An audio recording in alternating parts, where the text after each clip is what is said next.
Boa noite, a todos. Shabbat Shalom. Para quem não sabe, esse cumprimento que nós damos é uma forma de abençoar. É como se eu dissesse, Shabbat Shalom está em hebraico, mas é como se eu dissesse que a paz do Senhor esteja sobre a sua vida. E a paz, como eu tenho dito, é uma das coisas mais importantes na nossa vida. Porque sem paz nós não temos nada. Como ter uma família ordenada se não temos paz na família? Como estar feliz no trabalho se não temos paz no trabalho? Então, Shabbat Shalom a todos, que a paz do Senhor esteja sobre todos. Nós estamos estudando o livro de Gênesis, o primeiro livro da Bíblia, do Antigo Testamento, e nessa sequência nós estamos estudando Gênesis, capítulo 23, 1 até o capítulo 25, versículo 18. Eu sempre gosto de criar um tema para aquilo que eu vou falar. E o tema que eu escolhi hoje é a fé no futuro. Uma das características mais marcantes da Torá, em comparação com outras religiões monoteístas, que creem num Deus único, é que é impossível responder à pergunta: quem é o personagem central da fé? Será que é Abraão, que é o fundador da família da aliança? Ou será Jacó, que deu seu nome a Israel e ao nosso povo como terra, a terra de Israel? Será que é Moisés, que foi o libertador, o legislador? Ou será que foi o Davi, o maior dos reis de Israel? Ou quem sabe Salomão construiu o templo e o autor dos livros de literatura sobre sabedoria? Será que é Isaías, o poeta da esperança? É como se o monoteísmo, a crença num Deus único, criasse um espaço para o surgimento da diversidade humana. Então, Abraão, cuja vida dele, nessa porção que estamos vendo, chega ao fim, ele é um indivíduo, não um modelo. Nem Isaac, nem Jacó, nem qualquer outra pessoa foi exatamente igual a Abraão. E o que me impressiona é a serenidade dele no fim da sua vida. Nós vemos o Abraão sábio, voltado para o futuro, pensando no futuro, cuidando do futuro e amarrando as pontas soltas de uma vida de promessas adiadas. Ele faz a primeira aquisição de um terreno na terra que lhe foi garantido que um dia pertenceria aos seus descendentes. Então ele arranja uma esposa para o seu filho Isaac, que ele sabe que será o filho herdeiro da aliança. Surpreendentemente, ele permanece cheio de vigor após a morte de Sara, casa-se com uma nova esposa, Queturá, e ainda tem 6 filhos. Então, para evitar qualquer disputa sobre herança, ele dá, a Bíblia chama de presentes a cada um deles, e eles vão embora antes de Abraão morrer. E finalmente a gente lê sobre a sua morte. Então Abraão deu seu último suspiro e morreu em uma boa velhice, um homem velho e cheio de anos, e ele foi reunido ao seu povo. A gente quase fica tentado a esquecer quanta dor no coração Abraão sofreu durante a sua vida. Quando ele é chamado por Deus, há uma separação total da casa do seu pai. Ele é obrigado a deixar toda a família. Depois, há um conflito com seu filho Ló.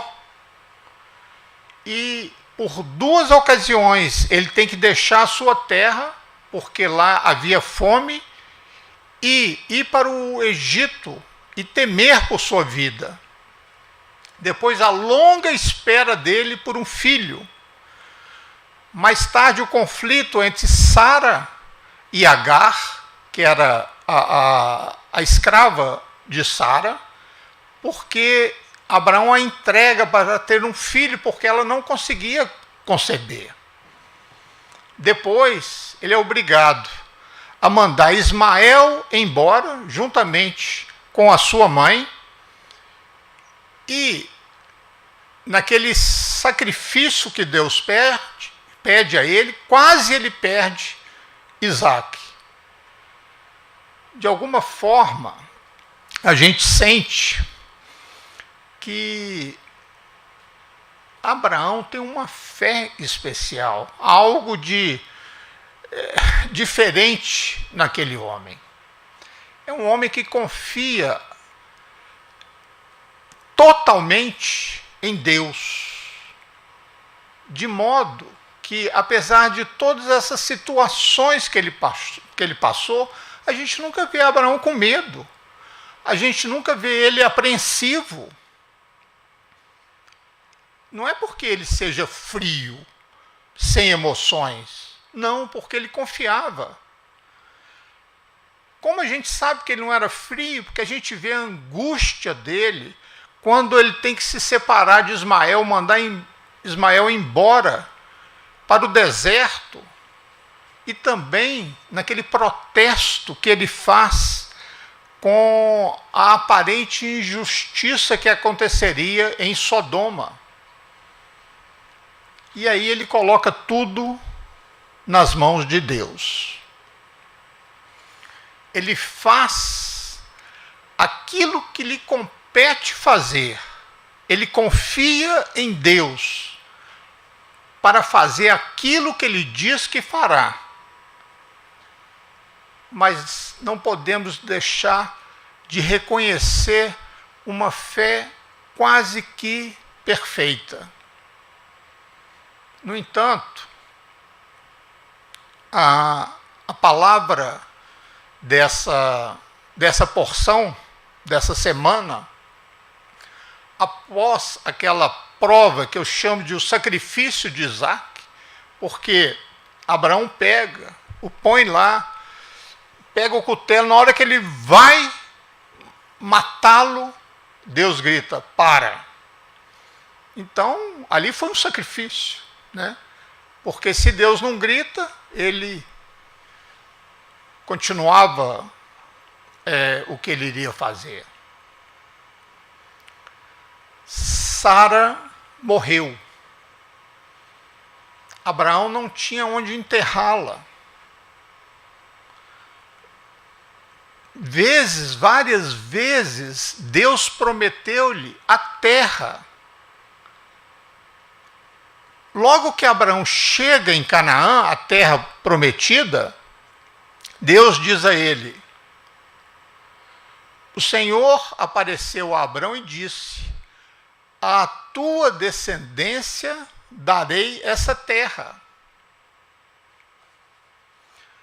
Novamente, no capítulo seguinte, quando há uma separação dele com Ló, Deus diz a ele: vá, caminhe por todo o comprimento e largura dessa terra, pois eu a estou dando a você. E 2 capítulos depois, ele diz: eu sou o Senhor que te tirou de Ur dos Caldeus para te dar esta terra para possuí-la. E assim por diante. Deus repete essa entrega da terra a ele por 7 vezes. No entanto, a esposa morre e agora ele não tem 1 centímetro de terra para enterrar a sua esposa.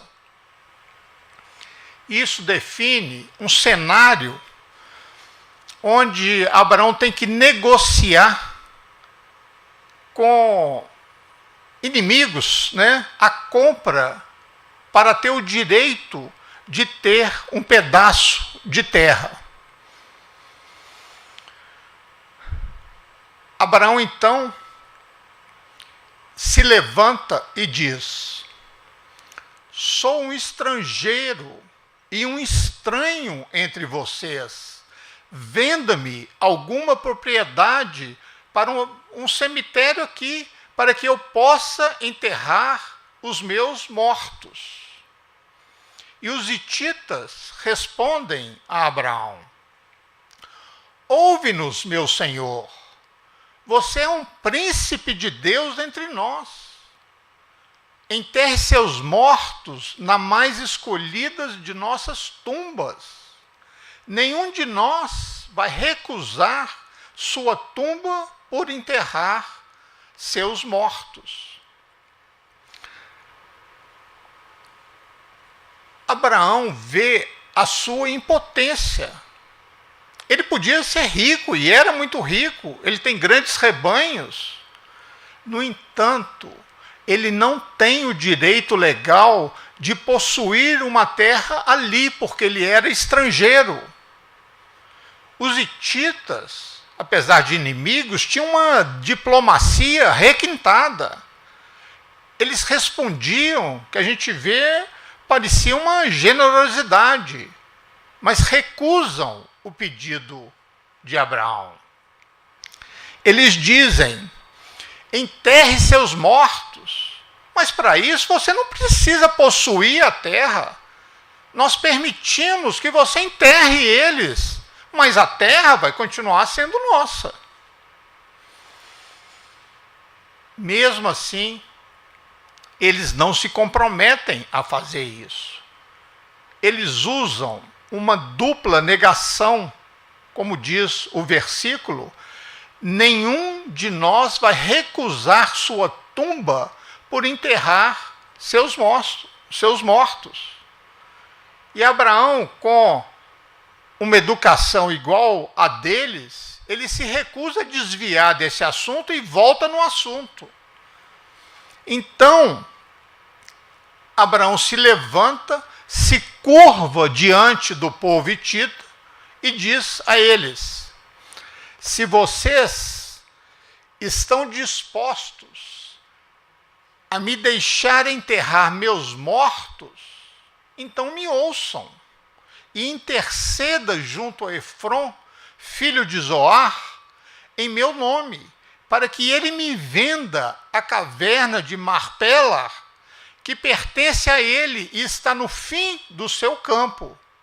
Peça a ele para vendê-la pelo preço total, como um cemitério entre vocês. Abraão dá uma resposta precisa. Se você concorda que eu posso enterrar os meus mortos aí na sua terra, então você também deveria concordar que eu compre um terreno para fazer isso. Se você diz que ninguém vai recusar, então, certamente, você não pode ter nenhuma objeção em persuadir o dono da terra, o homem que possui esse pedaço de terra, a persuadi-lo a que de forma que eu possa comprá-lo. Efron o Efeu, que era o dono da terra, estava sentado próximo e responde a Abraão o seguinte: não, meu senhor, disse ele, escute-me, eu te dou o campo e eu te dou a caverna que está nele. Eu dou a você na presença do meu povo, enterre lá seus mortos. Mais uma vez, uma demonstração de generosidade falsa. Isso não era verdade. 3 vezes Efron disse a Abraão: eu te dou. Mas não é isso que ele queria dizer, certamente, com Abraão. E Abraão sabia que não era isso que ele iria fazer. Mais uma vez, Abraão se curva diante do povo e diz a Efron: ouça-me, se quiser, eu pagarei o preço do campo. Aceite isso de mim para que eu possa enterrar meus mortos lá. Efron respondeu a Abraão: ouça-me, meu senhor, a terra vale 400 ciclos de prata. Mas o que é isso entre mim e você? Enterre seus mortos. Longe de doar o campo, Efron está insistindo em um preço extremamente inflacionado. Mas, no modo dele dizer, ele está considerando como uma ninharia. O que é isso entre eu e você? Mas Abraão imediatamente paga o preço do campo e o campo finalmente é dele. O que a gente vê nessa passagem é pequena, mas cheio de sutilezas, é a vulnerabilidade de Abraão. Por mais que os cidadãos lhe prestavam a maior deferência, meu príncipe, meu senhor, ele está inteiramente na mão deles.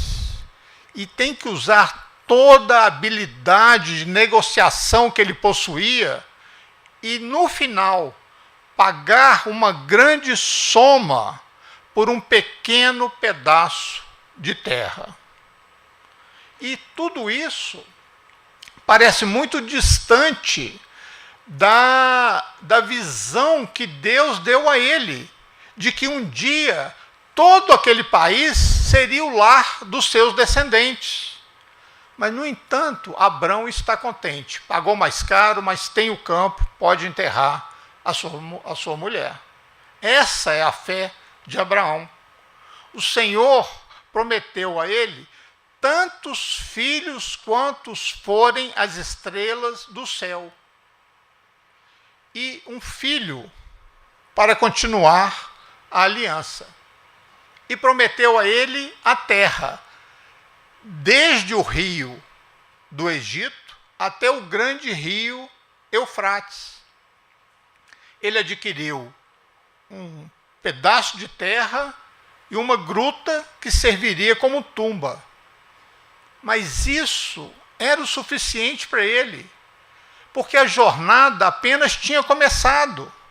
E Abraão sabe que nem sempre aquilo que a gente inicia, nós mesmos vamos terminar. Por isso, pelo que ele conseguiu, ele poderia morrer contente.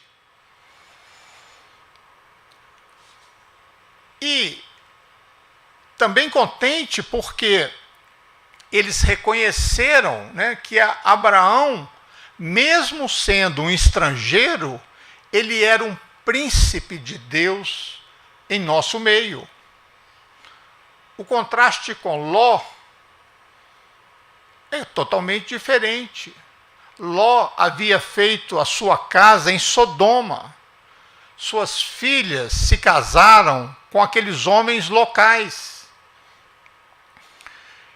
Ele sentou-se no portão da cidade. Isso quer dizer, quando a Bíblia diz sentou-se no portão, só sentava no portão quem era ancião, né, conselheiro lá do governo, ou juiz.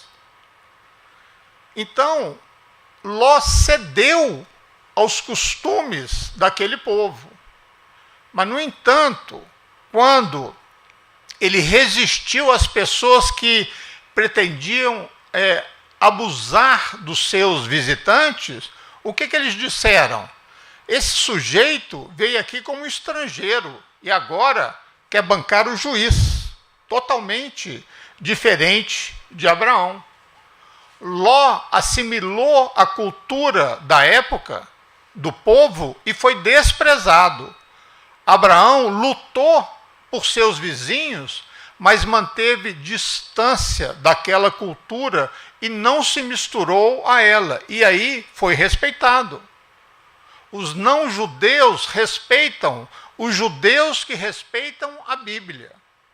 Os não-judeus desrespeitam os judeus que desrespeitam a Bíblia. E assim, no final da vida, a gente vê um Abraão satisfeito, sereno, tranquilo, e nessa porção contém a morte dele. Então Abraão deu seu último suspiro e morreu em uma boa velhice, um homem velho e cheio de anos, e ele foi reunido ao seu povo. Num versículo anterior, diz que Abraão era velho, bem avançado em anos, e Deus o havia abençoado em tudo. Sara viveu até os 127 anos, e a Bíblia diz: estes foram os anos da vida de Sara. Essa última frase, ela parece desnecessária, porque não dizer apenas ela viveu 120 anos, ela teve, a idade dela foi de 120 anos. O que muda na história dizer, e estes foram os anos de Sara, da vida de Sara, né? Por que entrar com esse final?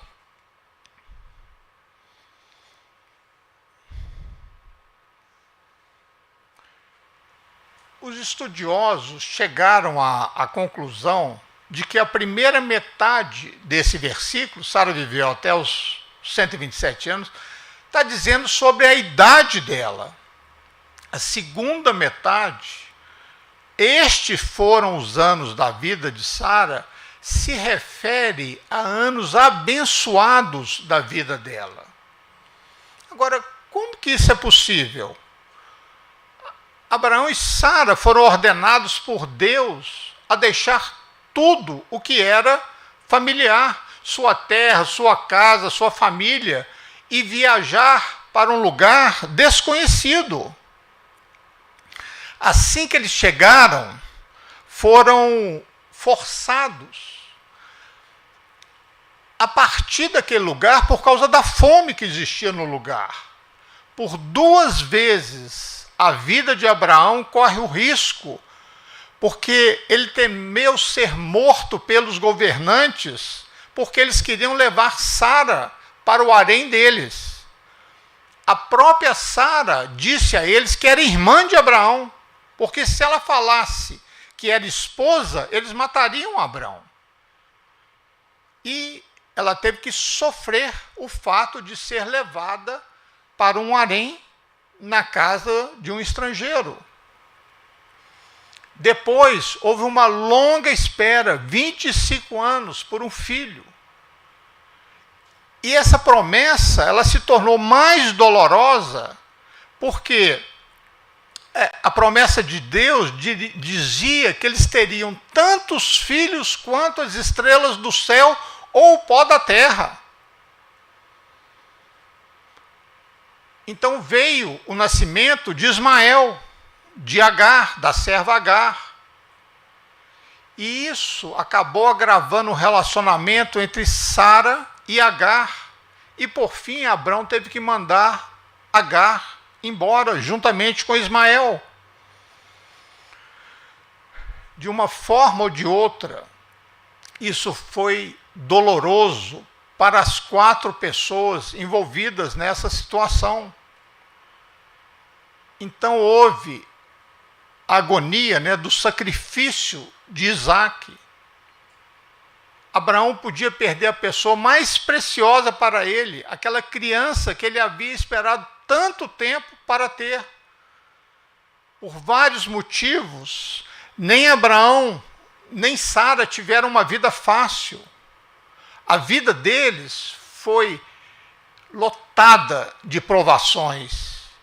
A fé deles foi testada por muitos pontos, né? Deus, acredito que os escolheu para fazer uma pós-graduação em dificuldade, porque eram uma atrás da outra.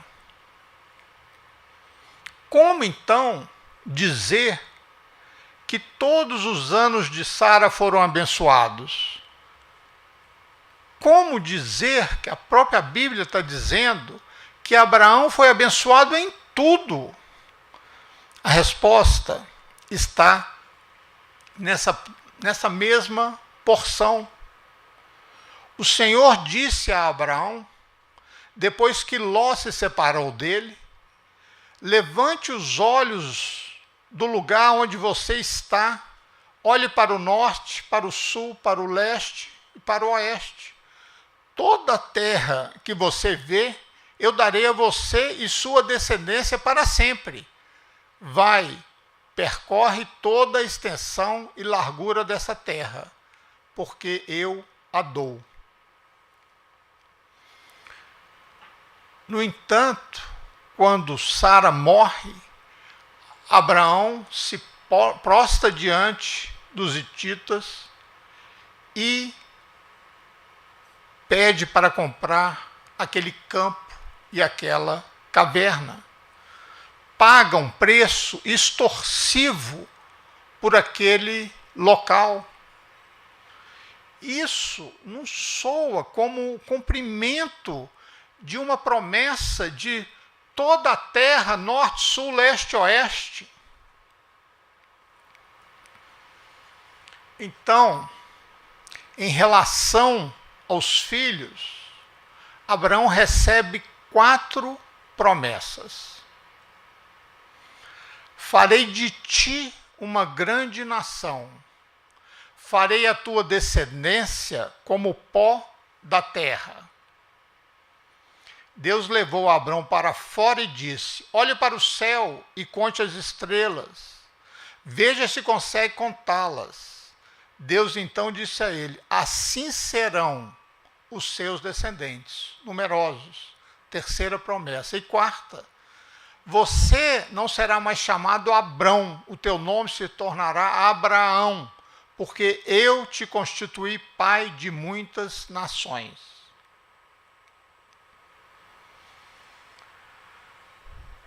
Mesmo assim, ele teve que esperar muito tempo para ter um único filho de Sara.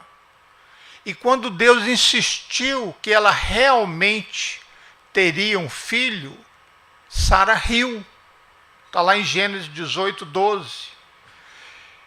De uma forma ou de outra, quer a gente pense nos filhos, quer a gente pense na terra, as 2 promessas de Deus para Abraão e Sara ficaram muito aquém do que eles esperavam.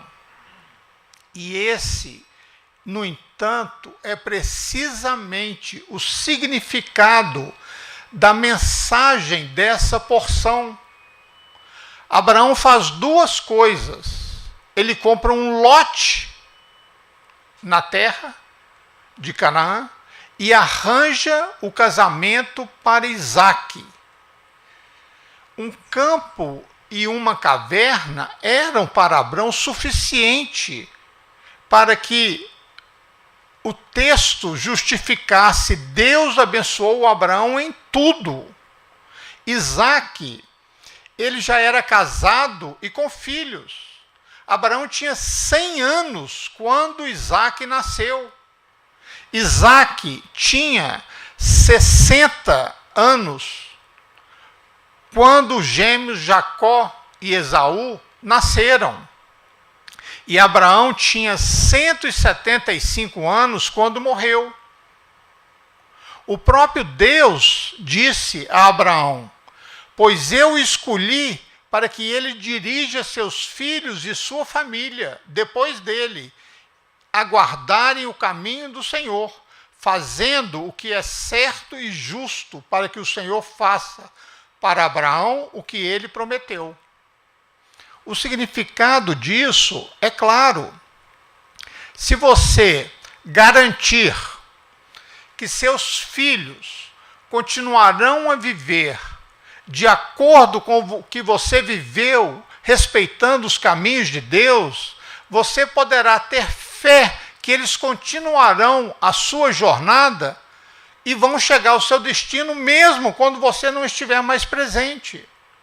Abraão não precisava ver toda a terra nas mãos da família dele e nem precisava ver todo o povo dele, os descendentes dele, tão numerosos quanto as estrelas do céu ou o pó da terra. Ele deu o primeiro passo. Ele havia começado uma tarefa e sabia que os seus descendentes iriam continuar. Ele foi capaz de morrer tranquilo, porque tinha fé em Deus, e a fé que os outros, os seus descendentes, completaria o que ele havia começado. E o mesmo, logicamente, se aplica também a Sara. Colocar a sua vida nas mãos de Deus, ter fé que tudo o que acontece com você tem uma justificativa do próprio Deus, e saber que você faz parte de uma narrativa maior, que a história não termina em você, e acreditar que os outros continuarão o que você começou, isso é alcançar satisfação na vida, que não pode ser destruída por nenhuma circunstância. Abraão e Sara tinham essa fé e foram capazes de morrer com um sentimento de realização.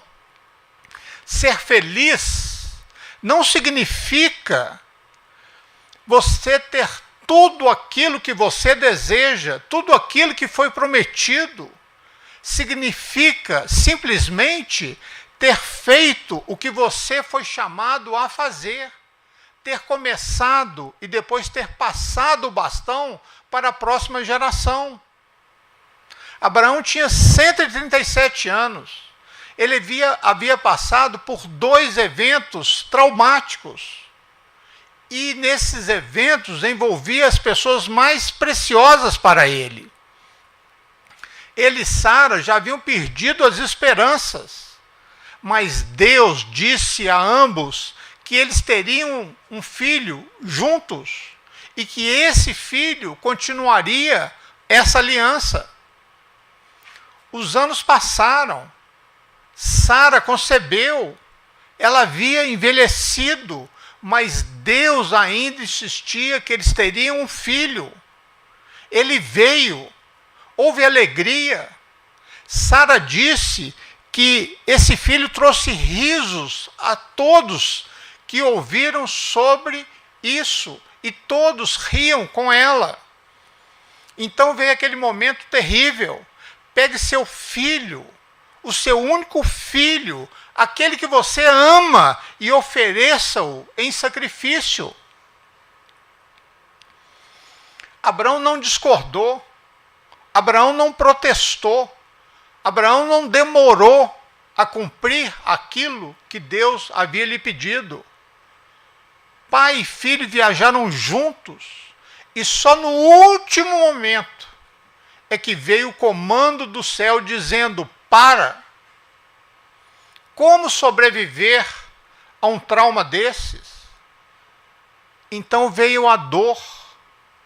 Sara, a amada esposa de Abraão, morreu. Ela tinha sido companheira dele constante. Toda a jornada de Abraão, ela compartilhou com ele. Deixar tudo para trás, na terra que eles viveram, a família, os familiares, a casa, tudo que eles tinham, deixaram para trás. Por 2 vezes, Sara salva a vida de Abraão, fingindo que era irmã dele, para ele não ser morto. O que um homem de 137 anos faz depois de um trauma desse? Eu não ficaria surpreso se descobrisse que Abrão, no final dos seus dias, viveu numa tristeza intensa, vivia só das memórias das coisas boas. Ele fez, afinal, ele fez o que Deus pediu. No entanto, ele dificilmente poderia dizer que as promessas de Deus foram cumpridas na vida dele. Quando Sara morreu, ele não tinha terra para enterrá-la. Deus havia prometido muitos filhos a ele, uma grande nação, muitas nações, tantos quanto a areia do mar. No entanto, ele tinha apenas um filho da aliança, porque Ismael não era o filho da aliança, era o filho com Agar. E o filho que ele quase perdeu, e que ainda era solteiro aos 37 anos. Abraão tinha todos os motivos para sentar e apenas chorar. No entanto, ele não fez isso. Em uma sequência de palavras, a sua dor é descrita em apenas 5. Está lá em Gênesis 23, 2. Abraão veio lamentar por Sara e chorar por ela.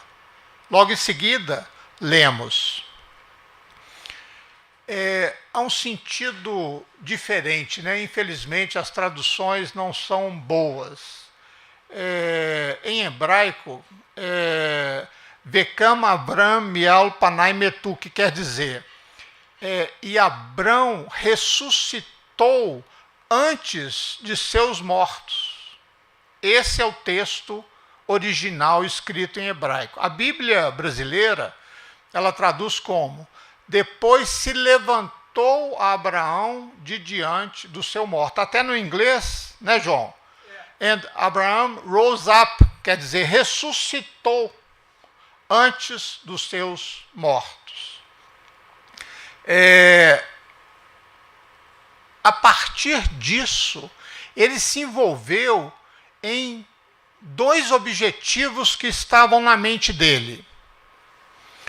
Primeiro, comprar um terreno para enterrar Sara. Segundo, encontrar uma esposa para Isaac, que já estava com 37 anos, já ficando para titio. Observa que essas são 2 bênçãos divinas, uma da terra, comprar o lote, uma da terra, e arrumar uma esposa para o filho dos seus descendentes. Abraão não esperou sentado, clamando que Deus agisse no lugar dele. Ele entendeu uma das verdades mais profundas da Bíblia. Deus está esperando que hajamos, que nós hajamos. A maioria das pessoas com quem eu converso, estou esperando Deus, estou esperando... Gente, se você está num caminho que uma coisa que você vai fazer é boa, se a sua intenção é boa, você está fazendo uma coisa justa, não é uma coisa ilegal, não é uma coisa... Faz, que Deus irá te abençoar. Quando Moisés abriu o mar, ele estava lá parado e o que eu faço, né? O que eu faço? Deus falou, marche. Quando ele colocou o primeiro pé, aí o mar abriu. O que isso está dizendo? Nós temos que agir. Aqueles que ficam esperando Deus fazer as coisas por ele, vai ficar o resto da vida. Deus não vai mandar um anjo aqui abrir uma empresa para você. Deus não vai mandar um anjo aqui fazer seu casamento. Não é assim que funciona. Deus faz tudo em parceria conosco.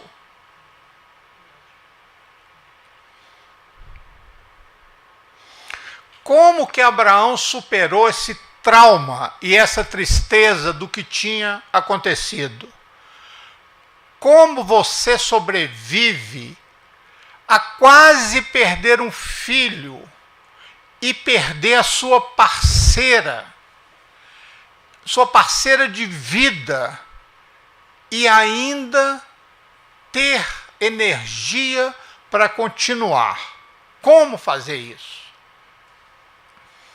O que deu a Abraão essa capacidade de sobreviver com o espírito intacto. Ele até casou, teve 6 filhos. Eu aprendi a resposta com alguns sobreviventes do Holocausto, que eu tive o privilégio de conhecer. Alguns parentes da minha própria família e outros amigos dos meus pais. Como que eles continuaram a vida vendo o que eles viram? Como continuar a vida tendo passado pelo que eles passaram? De acordo com Niall Ferguson, que escreveu a autobiografia do ex-presidente, ex-secretário Henry Kissinger, dos Estados Unidos. Kissinger, na época, era um soldado e ele entrou no campo de extermínio como um soldado americano para libertar os judeus que estavam presos ali. E nessa biografia feita por Ferguson, ele diz que a visão do que ele viu ali transformou a vida dele para sempre. Se isso é verdade para alguém que esteve lá rapidamente, quanto não é verdade para aqueles que viveram ali anos, perderam famílias, perderam filhos, perderam pais? Como continuar a vida com uma experiência dessa? A maioria deles não falava sobre o passado, nem para os cônjuges, nem para os filhos. Eu tinha um tio que já faleceu tem 2 anos, que estava no campo de concentração, viu matar toda a família dele, e ele não foi morto porque ele sabia fazer peças de ouro. E aí todos os dentes de ouro, todas as joias de ouro que tiravam daqueles judeus mortos, prisioneiros, iam para ele para fazer joia para os nazistas. Então ele foi salvo. E quando a guerra acabou, ele tinha 16 anos e começou a rodar o mundo atrás de família, de achar alguma família para ele. E eu conversava muito com ele, o nome dele era Noor, né? E que em português quer dizer Noé. Eu falava assim, tia, me conta mais sobre não posso falar agora. E eles ficaram entre 40 e 50 anos sem falar sobre o passado. Depois que passou esse tempo, aí eles começaram a contar as histórias que eles passaram, incríveis, milagres de Deus para salvar vidas, outras coisas terríveis que aconteceram. E existe um motivo para isso, talvez o próprio Abraão tenha inaugurado isso que eles sempre falavam. Primeiro, você tem que construir um futuro. Só então você pode lamentar o passado. Primeiro, você tem que construir um futuro. Só depois, então, você pode lamentar o passado. Das pessoas na Torá, no Antigo Testamento, tem duas que olharam para trás. Uma foi Noé. O homem, como diz a Bíblia, o homem mais justo da sua geração. Como ele terminou? Plantando uma vinha, fazendo vinho e se embriagando. A Torá não diz por quê, mas nós podemos adivinhar. Ele havia perdido o mundo inteiro. Enquanto ele e a sua família estavam seguros a bordo da arca, todos os outros, todos os seus contemporâneos, todos os seus amigos e vizinhos morreram afogados. Não é difícil imaginar um homem assim, oprimido pela tristeza. Enquanto ele pensava em tudo que havia acontecido, acredito que ele ficava imaginando, nossa, será que eu podia ter feito algo para salvar mais alguma vida? Será que eu podia ter feito algo para evitar esta catástrofe? O segundo personagem é a esposa de Ló. Contra a instrução dos anjos, realmente ela olhou para trás enquanto as cidades desapareciam sobre o fogo, sobre o enxofre e sobre a ira de Deus. Imediatamente ela foi transformada em uma estátua de sal, que representa na Torá uma mulher tão oprimida pela dor que ela é incapaz de seguir em frente.